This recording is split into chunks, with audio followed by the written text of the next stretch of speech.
on my previous video with the upside down fish tank. That project used this very large jar. It's about 25 to 30 centimetres high and about 20 centimetres wide. It was held out of the water using a stainless steel toilet roll holder stand, which saved me having the hassle or the risk of things falling over using rocks.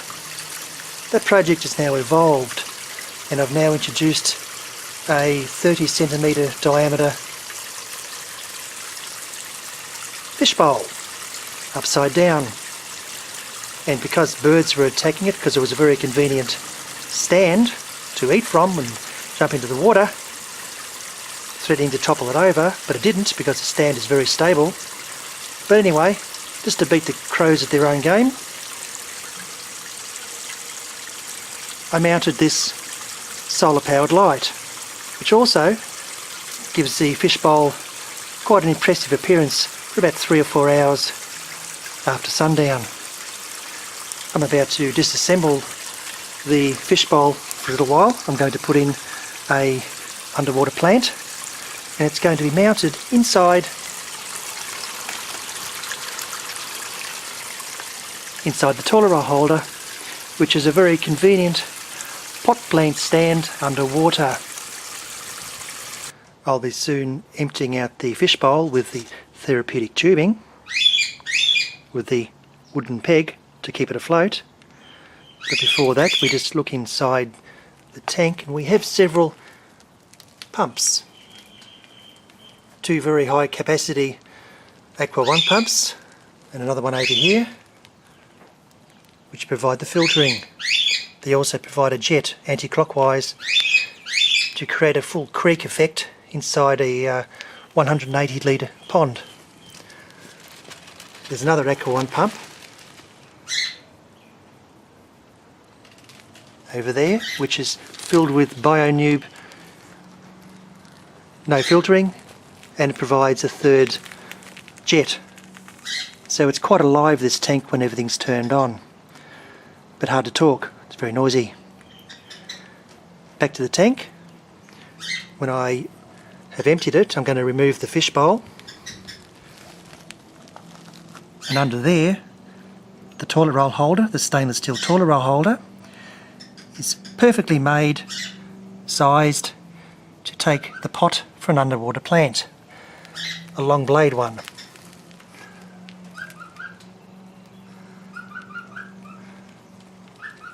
So I'm going to start evacuating the water from the goldfish bowl.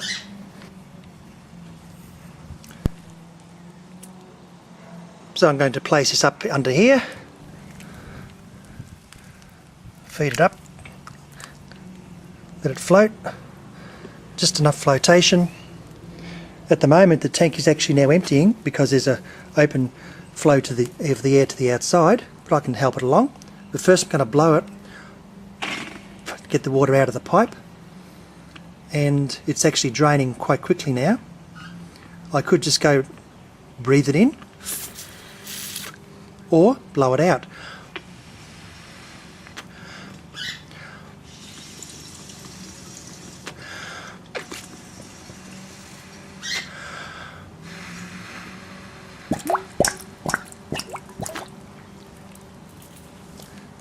The fish bowl is now manageable without taking the water out. That would be extremely heavy and might scare the fish if I'd lifted it out if I tried. Most likely I would have dropped it because it's very slippery when it's wet. So we've now got the evacuated fish bowl. Now we'll just take it out. See by now I need 3 hands here. I haven't got a tripod.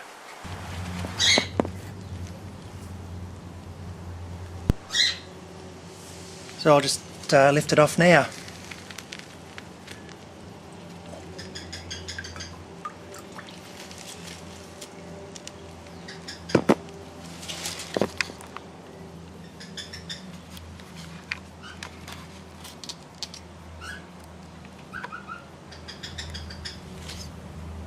Very simple, just the stainless steel tripod I've stressed it a little bit to make it a bit smaller for the neck of the fishbowl, to make the fishbowl more stable while it's sitting there.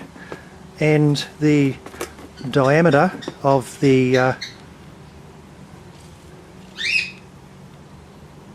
base of the bowl is now equivalent to the diameter I've made of this. Just using packing strap here. Doesn't rot. Maybe it rusts, but we'll see what happens. Previously, I had used this with the glass jar, pushed it down, and it just held it by itself. Inside here is where the underwater plant is now going to go. This time it's going to be a yellow water iris. To place it in, all I need to do is relax this, pop it around and provide some space, and I can now, when I have a hand free, place the plant down there. And while I was talking before, this little fella is a little noisy one. It's Cookie. Cookie the cockatiel. He's on Facebook and on Instagram. Very popular little fella. Not that we know he's a fella yet. He's not 2 years old. He's only 6 months old. And he's very hungry. See you later, Cookie. Apprentice.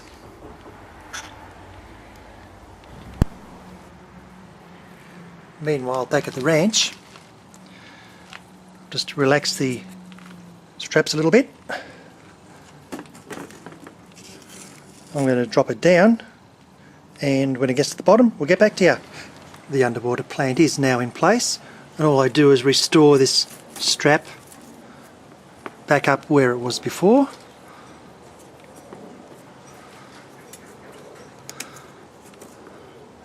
It's good to be monodexterous.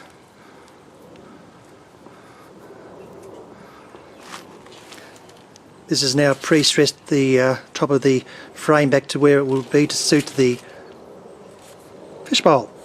We also need to check the fishbowl for its diameter, that for its given height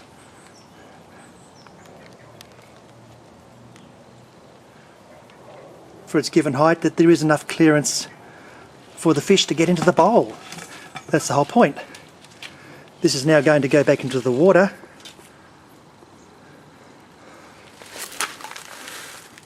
Bleep, bleep, bleep, bleep, bleep, bleep. Watch out, fishy. And I'll jiggle that around a bit to get into the right spot. I'll be placing the bowl back on top when the base is ready. So we'll have this plant in there for just probably no more than 6 months, because when it grows, those fronds will be about 3 to 4 centimetres wide, and it can grow up to about, I believe, about 50 centimetres. So I'll be replacing it with a smaller plant at some point. But for now, this will keep the fish busy and not get bored. This simply goes back on top, the fish bowl does.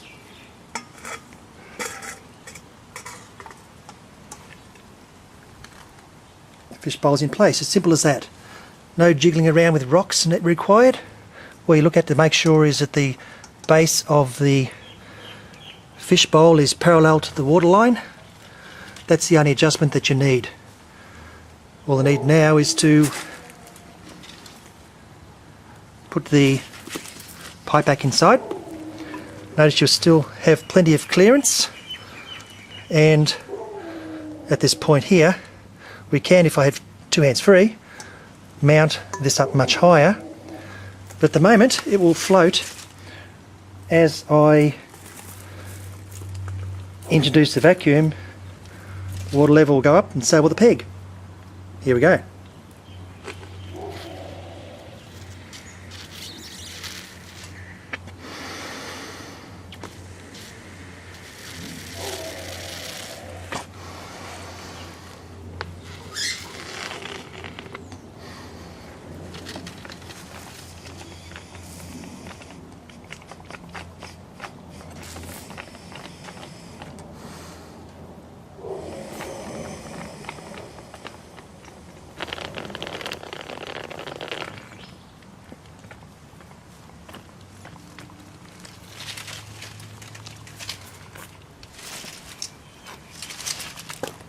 I just got a mouthful of water.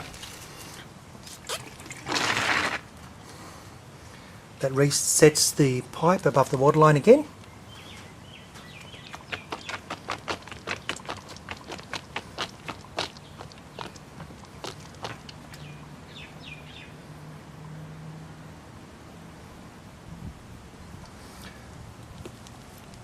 And so we're pretty good. I can get rid of a bit of that later on. I'm going to disturb it again when I do the filtering, cleaning a bit. But there's not much air in there now. It goes down to about 3/4 in about a week, considering all the bubbles caused by the pump operating 10 hours a day. So the fish are happy for the time being. One clue to make sure that the bowl is actually vertical is that the little bubbles I saw before were not even. So just by rotating the bowl a little bit around those 3 bases, or the top of the toilet roll holder, gets it exactly perfectly level. I evacuated all the air out, and that'll be good for a couple of weeks before I take out about 2 inches of air. If I was to leave it in the current situation of getting the bubbles back from the spray, which then goes down, gets caught under the plants and back up again. Doesn't hurt much, keeps the fish from being bored.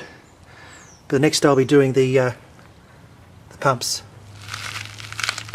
which everybody knows how to do that. So I'll leave you at this time, and I'll figure a way of getting this video from the video camera across to the computer. Bye for now.